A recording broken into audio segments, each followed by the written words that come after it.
తన మార్పిడి జరిగిన తర్వాత కాపాడు వచ్చిన ఈ శుభ సందర్భం అంతటిని బట్టి స్థుతిస్తున్నాం.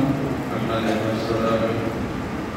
నాయన సోదరి 42 సంవత్సరాలుగా వారి వైవాహిక జీవితంలో మీకు సహాయపడిన రీతిని బట్టి వస్తున్నాం. ఈ శుభ సందర్భంలో మీ దాసులు నిలబడిస్తున్న సాక్ష్యం చేతి వచ్చిన లైవ్లో వింటున్న అనేకులకు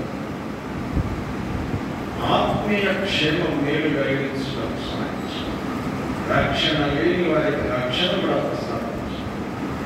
ఈ దాసులు నిలబడుతుండగా మీ మాటలు ప్రభావం అంటే తన అనుభవాన్ని సాక్ష్య రూపంలో అందిస్తుండగా ఎంతో దీవెనకరంగా మార్చుకోవాలి. మీ కృపకు అప్పగించి మీ దాసుని భద్రపరిచి మీ మహిమ కొరకు వాడుకోమని ప్రార్థించి పెట్టుకున్నాం తండ్రి. ఆమేన్.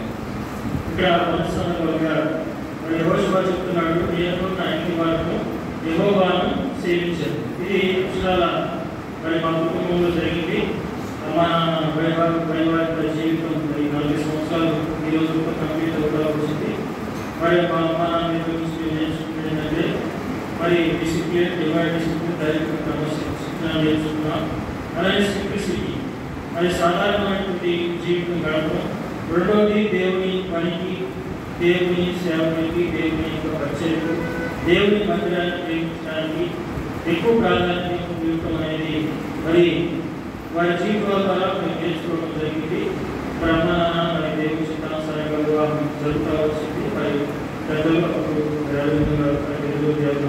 రాజా జరుగుతారు వివాహం మరి జరిగారు.